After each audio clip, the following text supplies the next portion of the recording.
Bom dia, irmãos.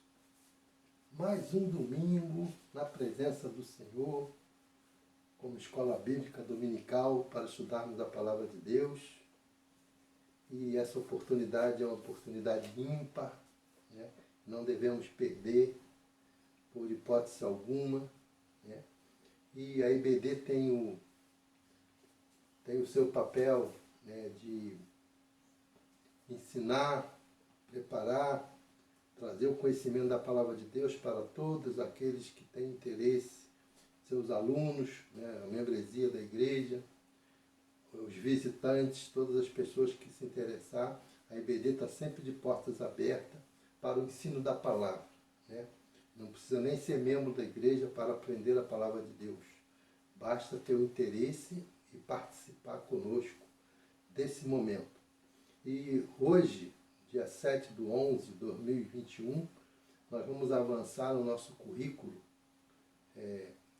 de estudo da Palavra de Deus, avançando com a lição número 6 desse quarto trimestre.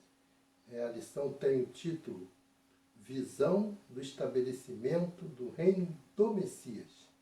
Ainda no profeta Isaías, que é o livro que estamos estudando nesse trimestre, é o livro considerado o Evangelho do Velho Testamento. E teremos a oportunidade de ter como ministrante do estudo desse domingo a nossa professora irmã Michele Menegatti. E eu convido os irmãos aí dos seus lares para abrir a Bíblia. Vamos fazer uma leitura devocional em dois capítulos, aqui alguns versículos, né? O capítulo 7, verso 13 a 14, onde aqui o profeta Isaías, no seu principal dito profético, né, é um profeta messiânico. Ele apresenta o Messias no seu capítulo e nos seus ensinos nesse livro de Isaías. E vamos também ler o verso 22 do capítulo 33, que é o nosso textual.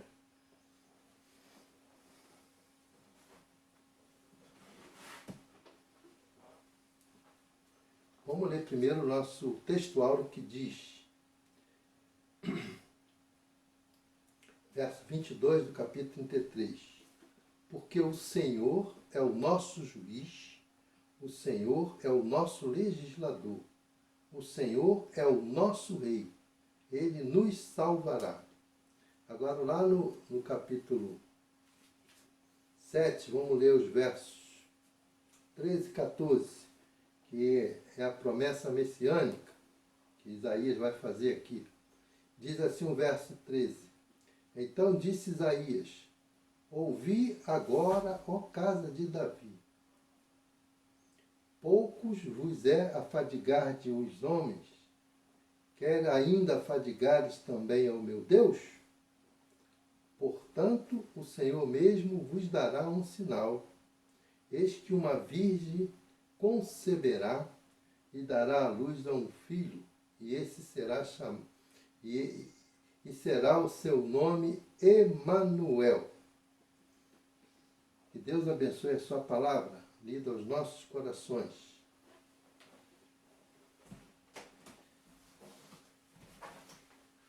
Convido os irmãos aí dos seus lados para abrir os seus cantores. Vamos ter a oportunidade de cantar o hino que fala do Messias, do Emanuel, esse prometido, esse da promessa do profeta Isaías, né, que é o profeta messiânico.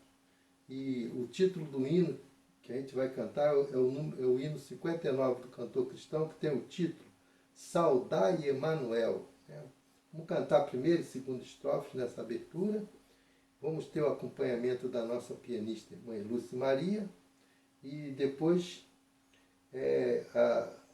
o acompanhamento com o cântico, que vai nos ajudar. A família pastoral vai estar nos auxiliando, cantando, para nos ajudar também a acompanhar, a cantar esse hino.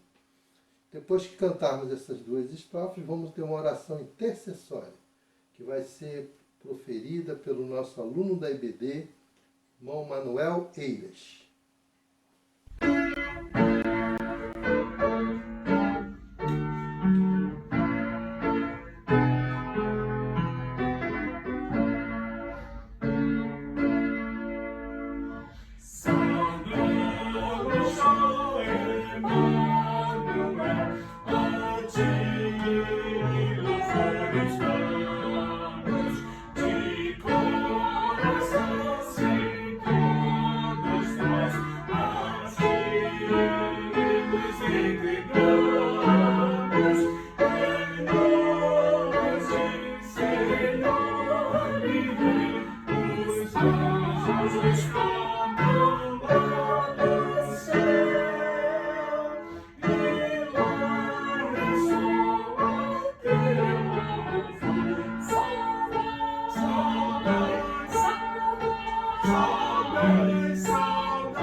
Jesus, perdoa os meus pecados, em tuas mãos eu me ponho, assim como da minha família, minha esposa, meus filhos, meu genro, minha nora, também que todas as tuas santas mãos estejam todo a família do pastor e todos os membros da igreja.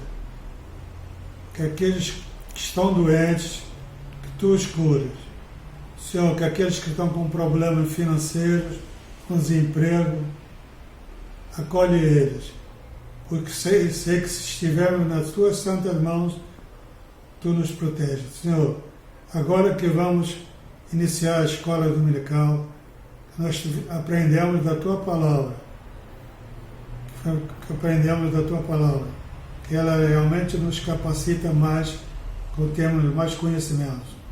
Mas, acima de tudo, que nós podemos botar em prática as lições que nós aprendemos. Senhor, nós pedimos tudo por amor de Jesus Cristo, em nome dele. Amém. Bom dia. Hoje iremos estudar a lição 6 do quarto trimestre de 2021. Meu nome é Michele Menegatti, sou da classe Dorcas, da nossa Igreja Evangélica Batista em Catete. O título da lição de hoje é a visão do estabelecimento do reino do Messias. Os textos que irá abordar essa lição está na tela, né? Isaías 5, 8, 31, 33 e 35. Essa lição tem como texto áureo Isaías 33, 22, que diz: porque o Senhor é nosso juiz, o Senhor é nosso legislador, o Senhor é nosso rei, ele nos salvará. Vou fazer uma pequena introdução dessa lição.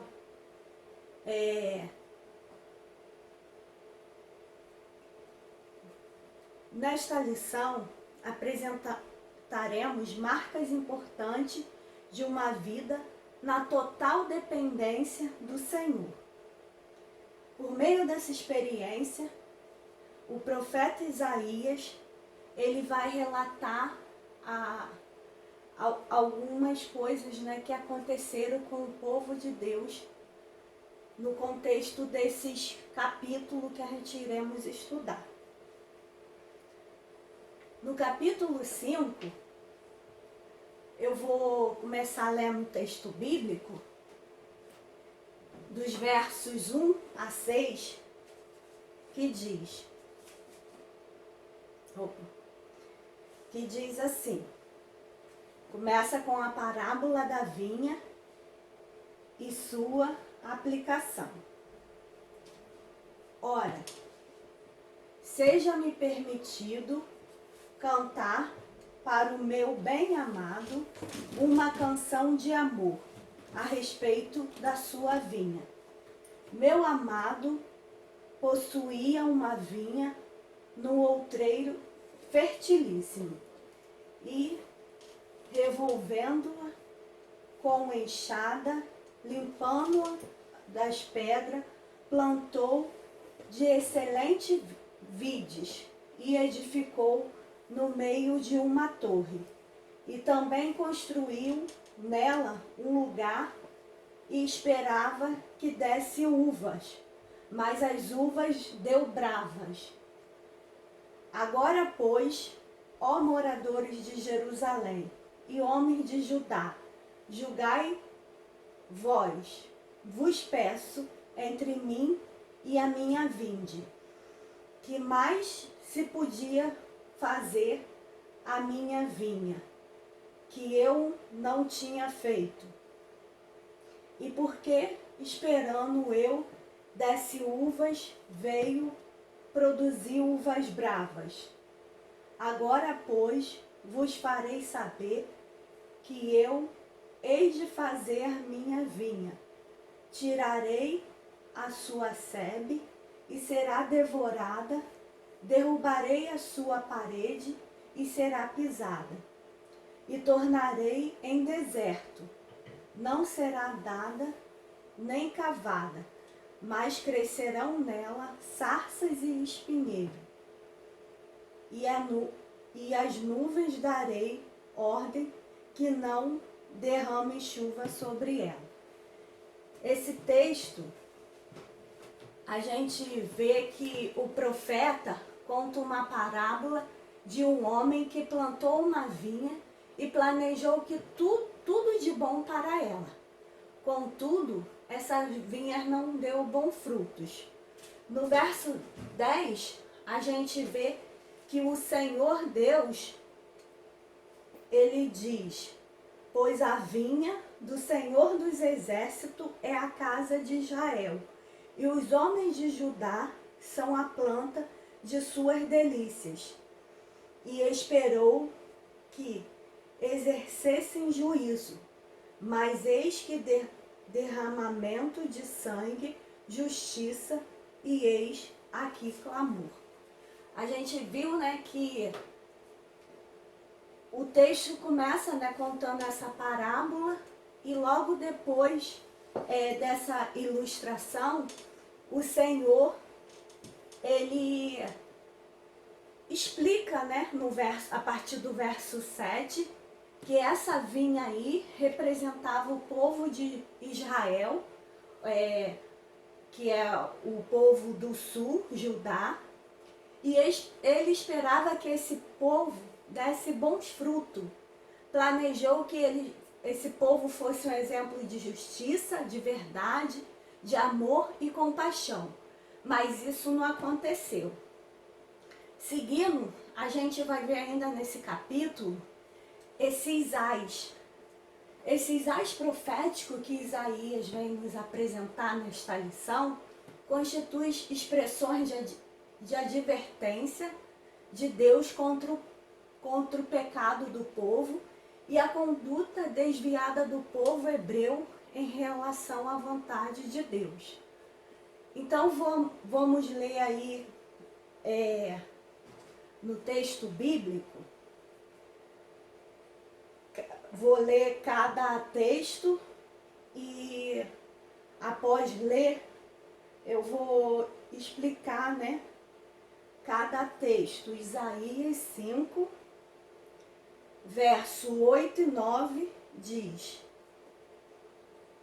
Ai de vocês que adquirem casas e mais casas, propriedades e mais propriedades, até não haver mais lugar para ninguém, e vocês se tornarem senhores absolutos. O Senhor dos Exércitos me disse: sem dúvida, muitas casas ficarão abandonadas, e as casas belas e grandes ficarão sem moradores. Nesse primeiro ai, a gente vê que o Senhor condena a ganância do povo. Agora vamos para o segundo ai, que no texto de Isaías 5, 11 e 12 diz: Ai dos que se levantam cedo para embebedar-se e se esquentam com o vinho até a noite. Harpas e liras, tamborins, flautas e vinhos há em suas festas, mas não se importa com os atos do Senhor, nem atentam para as obras que as suas mãos realizam. Nesse segundo ai, a gente vê Isaías alertando o povo, né, e condenando a bebedeira e a corrupção social. Agora vamos para o terceiro ai, que está nos versos 18 a 19, que diz: Ai dos que se prendem à iniquidade com cordas de engano e ao pecado com cordas de carroça, e dizem que Deus se apresse à realização da sua obra, para que vejamos que se cumpra o plano dos santos de Israel, para que o conheçamos. Aí nesse terceiro ai, a gente vê que é mencionado aqueles que desprezam o projeto salvífico de Deus, ou seja, aqueles que zombam de Deus. O quarto ai, vamos ler o texto do versículo 20. Ai dos que chamam ao mal bem e ao bem mal, que fazem das trevas luz e da luz trevas, do amargo doce e do doce amargo. A gente vê que esse quarto ai, além da gente perceber que eles não conseguem distinguir entre o bem e o mal, a gente vê também que aqui se condena o orgulho e a corrupção moral do povo. No quinto ai, no versículo 21, que diz: Ai dos que são sábios aos seus próprios olhos e inteligentes em sua própria opinião. Nesse quinto ai do verso 21, a gente vê a condenação dos arrogantes e daqueles que desprezam o conselho do Senhor. E por último, o sexto ai, nos versos 23 e 24, 22 e 23, que diz: Ai dos que são campeões em beber vinho e mestre em misturar bebidas, do que por suborno absolve o culpado, mas negam justiça aos inocentes. A gente nesse sexto ai, a gente vê retomar, né, a bebedeira, condenando aqueles que são fortes para a bebida. E vemos um outro pecado do povo, que são aqueles que aceitam o suborno e negam a justiça aos inocentes. Então a gente vê que esses 6 ais, né, eles relatam toda a corrupção ou toda a vida, né, pecaminosa do povo de Israel ali naquele período. E por isso, por todos esses pecados que eles vinham cometido, eles se esqueceram do Senhor. E por conta disso, a gente vai ver que o Senhor vai permitir, se a gente continuar lendo o texto bíblico, dos versos 26 ao 30, eu não vou ler, mas vocês podem ler em suas casas. A gente vai ver que o Senhor permitiu que uma potência estrangeira, a Assíria, atacasse o Judá. Tudo isso porque o povo estava esquecendo do Senhor e se distanciando do Senhor. Agora vamos para o outro capítulo da lição, que é o capítulo 8.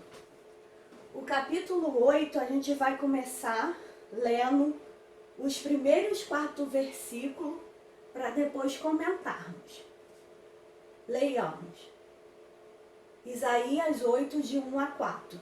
O Senhor me disse: tome uma placa de bom tamanho e nela escreva de forma legível: Maer, Salal, Ashbaz. E chama o sacerdote Urias e Zacarias, filho de Berequias, como testemunho de confiança. Então deitei-me com a profetisa minha mulher, e ela engravidou, e deu à luz um filho. E o Senhor me disse: dei-lhe o nome de Maer Shalal Hashbaz, pois antes que o menino saiba dizer papai ou mamãe, a riqueza de Damasco e os bens de Samaria serão levados pelo rei da Assíria. Então, nesses primeiros 4 versículos, a gente vê 2 destaques aqui, que esse filho do profeta, esse nome diferente, né, pra gente, ele significa rápido, despojo, presa segura, indicando a profecia que Damasco e Samaria seria em pouco tempo saqueada pelo rei da Síria. Tudo isso, como a gente viu no texto do capítulo anterior, né, que isso já estava para acontecer. Isso é cumprimento de uma profecia que o próprio Isaías já havia feito. Com isso também vemos que somos exortados a temer apenas a Deus, pois Ele é o Senhor de todas as coisas. Nenhum de seus planos podem ser frustrados, e suas determinações são soberanas. Por isso Isaías escolhe esperar no Senhor. Continuando ainda no capítulo 8, a gente vê que o capítulo 8 ainda vai nos apresentar outras questões, né? Como a gente acabou de falar, que ele começa, né, nos trazendo essa mensagem da tragédia de um povo que esqueceu do Senhor, e por conta disso, os primeiros versículos até o 10, os comentaristas colocam como as águas devastadoras, ou as mensagens escatológicas se cumprindo. Logo nos versos 13 e 14, que eu vou ler, 13 e 14 do capítulo 8, leiamos.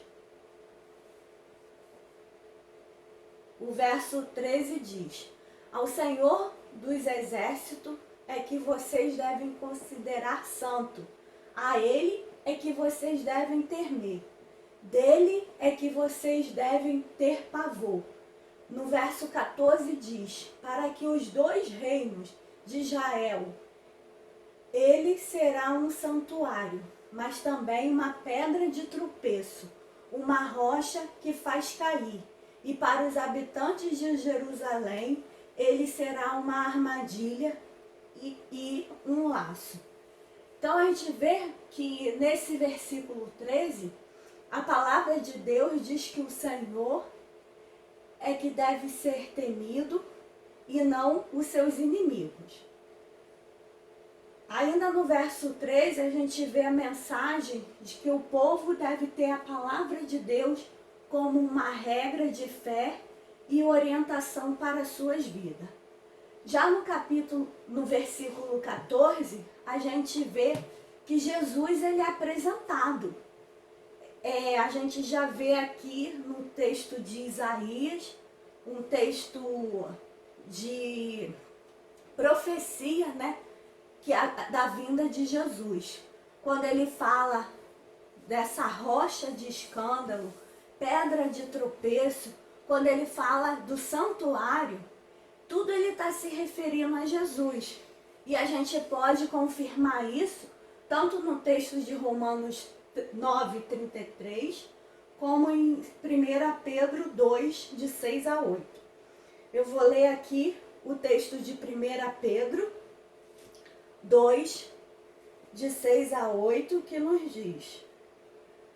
Vou abrir aqui para a gente ler. 1 Pedro 2, de 6 a 8, que diz assim: pois assim é dito nas Escrituras, eis que põe em Sião uma pedra angular, escolhida e preciosa, e aquele que nela confia jamais será envergonhado. Portanto, para vocês, os que creem, esta pedra é preciosa. Para os que não creem, a pedra que os construtores rejeitaram tornou-se a pedra angular, e a pedra de tropeço e rocha que faz cair. Os que não creem tropeçam, porque desobedeceram a mensagem para que também foram destinados. A gente vê, né, que esse texto aqui nos esclarece muita coisa sobre a vinda de Cristo, porque ele veio para salvar a humanidade, ele veio com um plano de salvação do Deus Pai, mas ele também serve como pedra de tropeço para aqueles que não o aceitaram, para aqueles que não o recebem, para aqueles que não o aceitam como Senhor e Salvador de suas vidas. Agora vamos para o capítulo 31, que nos vai falar agora continuando falando, né, dessa profecia do profeta Isaías. Vamos ler aqui logo o versículo 1 de Isaías 31, verso 1. Deixa eu abrir aqui. Que começa com o outro ai. Esse ai de Isaías 31:1, os comentaristas que eu busquei, estudiosos bíblicos, nos diz que está, de certa forma, ligado com o ai de Isaías 5:8. Eu vou ler aqui para a gente entender. Que diz: ai dos que descem ao Egito em busca de ajuda, quem conta com cavalos, com cavalo. Eles confiam na multidão dos seus carros e na grande força dos seus cavaleiros, mas não olha para o Santo de Israel, nem busca ajuda que vem do Senhor. Como eu disse, tem alguma relação aí com aquele texto de Isaías 5:8 que a gente viu já, né?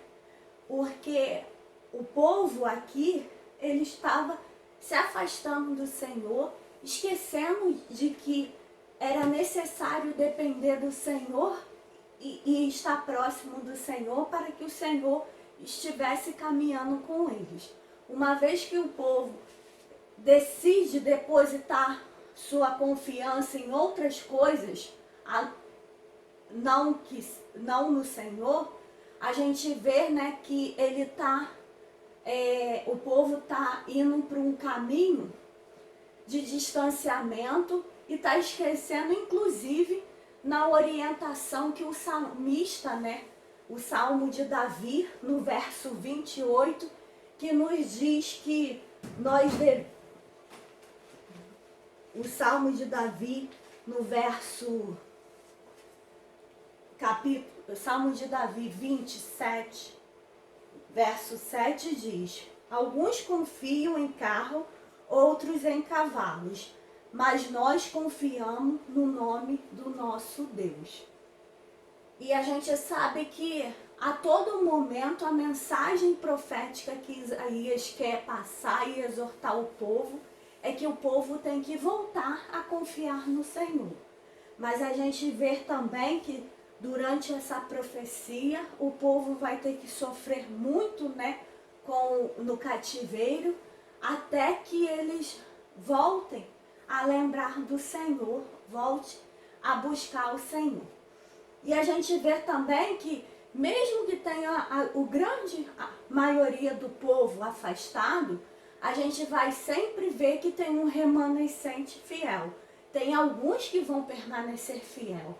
E por conta esse remanescente fiel, é que o Senhor, através da palavra de Isaías, vai estar sempre lembrando ao povo de que Ele está com o povo.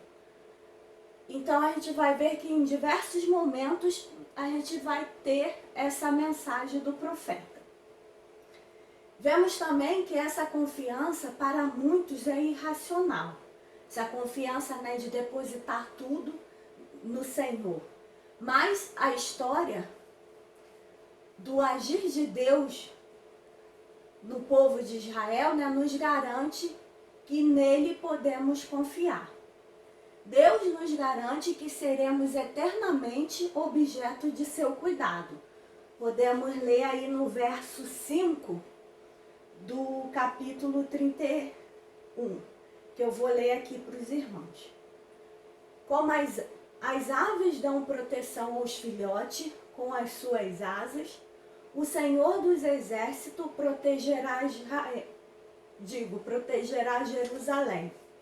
Ele a protegerá e a livrará. Ele a poupará e a salvará. Vemos também em Salmos 37, 5, que a gente, vou ler aqui Salmos 37, 5, que nos diz: entrega o teu caminho ao Senhor, confia nele e ele tudo fará.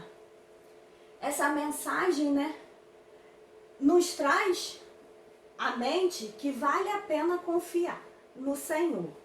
É gratificante depositarmos todas as nossas forças na mão de Deus, pois sabemos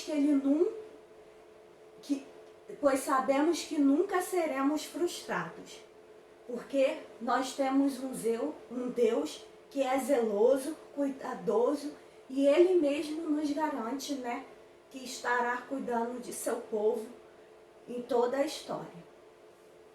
Agora vamos para o próximo capítulo, que é Isaías 33. No capítulo de Isaías 33, eu comecei aqui com um pequeno esboço, para a gente visualizar mais ou menos a mensagem de todo esse capítulo. No verso 1, a gente pode perceber que Deus vai começar aí esse capítulo falando que Ele vai julgar Judá por meio de, utilizando, né, uma nação estrangeira, a Síria, e que Ele usou para... Deus vai julgar a nação estrangeira que Ele usou para julgar a Judá. E no verso 2 a gente vai ver que Judá pede ajuda. A gente vê, né, que nesse capítulo, como antes eu havia comentado, que a mensagem do profeta Isaías vai ser sempre mensagem de que o povo tem que voltar para o Senhor, tem que depender novamente de Deus. E a gente vai ver que aqui nesse versículo 2, eu até vou ler para os irmãos, que o povo vai despertar novamente e vai lembrar, né, dessa necessidade e vai cair em si. A gente vê aqui no verso 2 do capítulo 33 que diz: Senhor, tem misericórdia de nós, pois por ti esperamos. Sê tu a nossa força cada manhã, nossa salvação na hora do perigo. A gente vai ver a partir do verso 3, Deus vai responder esse apelo, né, do povo de Judá. No verso 7 a 9, a gente vai ver o estado atual de Judá. Nos versos 13 a 16, a gente vai ver aqueles que, de acordo com o coração de Deus, são poupados. Nos versos 17 a 20, a gente vai ver uma recapitulação do período assírio. E nos versos 21 a 24, o reinado do rei justo. Então a gente falou um pouquinho de todo esse capítulo, mas agora eu vou me ater a algumas mensagens mais específicas desse capítulo. Eu vou ler aqui para os irmãos versos 17 e 21 para comentar esse texto. Isaías 33, verso 17 diz: Seus olhos verão o rei em seu esplendor e vislumbrarão o território em toda a sua extensão. O verso 21 diz: Ali o Senhor será o poderoso para nós. Será como uma região de rios e canais de largos, mas nenhum navio a remo os percorrerá, e nenhum nau poderoso velejará neles. Essa mensagem aqui escatológica de um reino, de uma plenitude já posta, ela está fazendo referência a Isaías 8, de 5 a 8, que era uma mensagem que viria a acontecer. E aqui nesses versos 17 e 21 é que está acontecendo nesse momento. Mas o profeta avança sua proclamação, estabelecendo detalhes desse reino. Como eu li aqui nos versos 17 e 21. O povo, mais uma vez, ressalta a necessidade de um rei que o julgue, mas também acrescentou a capacidade de um rei de liberá-los em batalhas a fim de salvá-los. A gente já havia estudado no passado que o povo já havia, né, pedido um rei lá por Samuel. E Samuel foi, né, um rei que eles pediram. Mas agora esse rei que virá, o reino que virá, é a profecia do Messias. Isaías aqui está nos trazendo a mensagem do rei messiânico. E o texto áureo, a gente pode, que é o próximo versículo, que está em Isaías 33, 22, que eu vou ler novamente, que diz: Pois o Senhor é nosso juízo, o Senhor é nosso legislador, o Senhor é nosso rei, e Ele que nos salvará. Então a gente vê que esse texto áureo traz a mensagem messiânica e escatológica de encontro a uma expectativa do povo. Continuando, a gente vai para o capítulo 35. O capítulo 35, a gente vai ver que Isaías vai nos trazer uma mensagem assim de otimismo, uma mensagem já messiânica mesmo, que a gente vai ver inclusive lá no Novo Testamento, que alguns textos bíblicos ele vai estar coadunando quase que uma mensagem semelhante, né, com essa trazida aqui em Isaías 35. Eu vou ler aqui o texto de Isaías 35, dos versos 3 a 6. o verso que começa assim: fortaleçam as mãos cansadas, firmes os joelhos vacilantes. Digam aos desanimados de coração: sejam fortes, não temam. Seu Deus virá com vingança, com divina retribuição, virá para salvá-los. Então se abrirão os olhos dos cegos e destamparão os ouvidos do surdo. Então os coxos saltarão com o servo e a língua do mundo cantará de alegria. Águas interromperão no ermo e os riachos no deserto. Então a gente vê aqui que esse capítulo 35, o texto de Isaías vai descrever o que Deus fará por meio deste novo dia de restauração.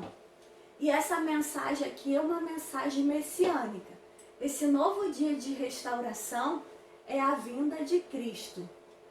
Esses verbos que estão aí, os 3 primeiros no imperativo, ele vem com uma força, né? Que vem como fortalecei, firmai, sede fortes. Depois ele vai ainda continuar com um pouco menos de força, mas ele vai continuar trazendo mensagens de ânimo, né? Que diz: não temais, abrir os olhos, desimpedir os ouvidos, saltar como cervos, e até a língua dos mudos cantará.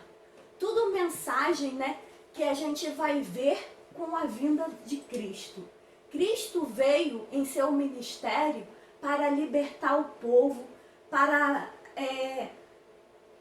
acalentar os que estavam sofrendo, para fortalecer aqueles que estavam fracos, para afirmar aqueles que estavam necessitados, para curar os cegos, para dar condição aos coxos e aos doentes de saltar como servos. E essa mensagem que Isaías 35 traz, a gente pode ver, né, lá em Mateus 11, de 4 a 5, e Lucas 7, de 20 a 22. Eu vou ler aqui somente o texto de Lucas 7, de 20 a 22, que nos diz. Lucas 7, de 20 a 22. Que nos diz: dirigindo-se a Jesus, aqueles homens disseram: João Batista nos enviou para te perguntarmos: és tu aquele que haveria de vir, ou devemos esperar outro?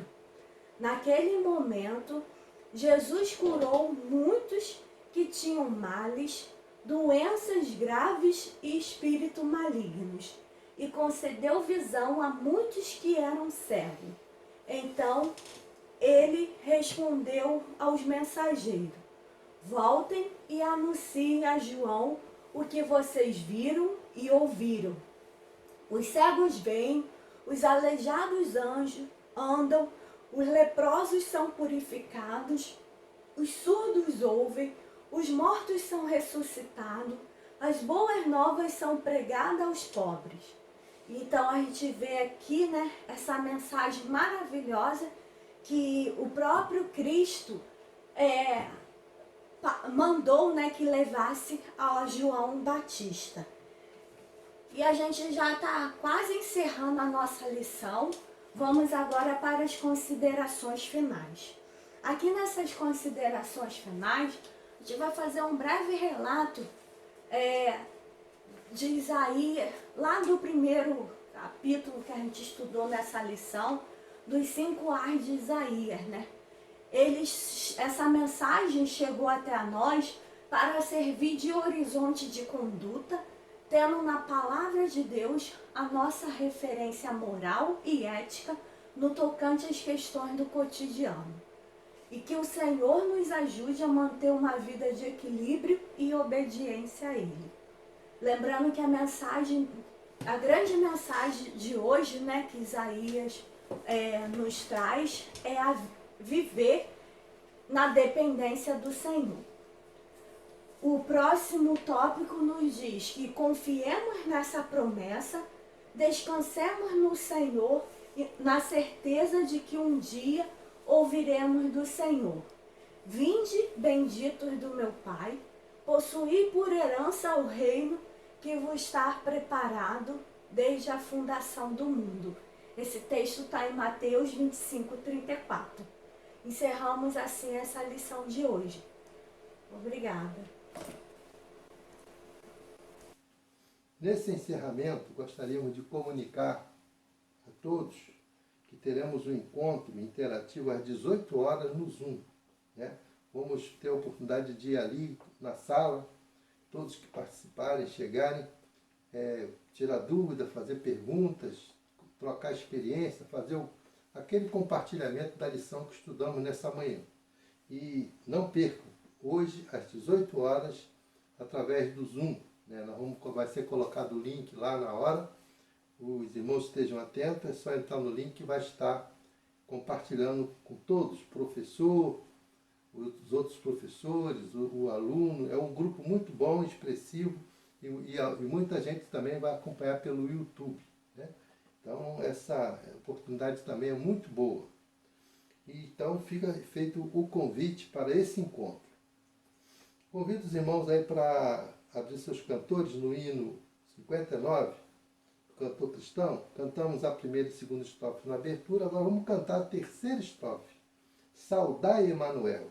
A mãe Lúcia vai acompanhar no piano, a família pastoral vai cantar e vamos todos cantar junto, acompanhando, em adoração ao grande Messias que está sendo apresentado na nossa lição de hoje. Depois teremos uma oração final para encerrar a nossa EBD, que vai ser apresentada a Deus pelo o nosso aluno da EBD, irmão Pedro Souza.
Senhor Deus e nosso Pai, bendito seja o Teu nome, Senhor.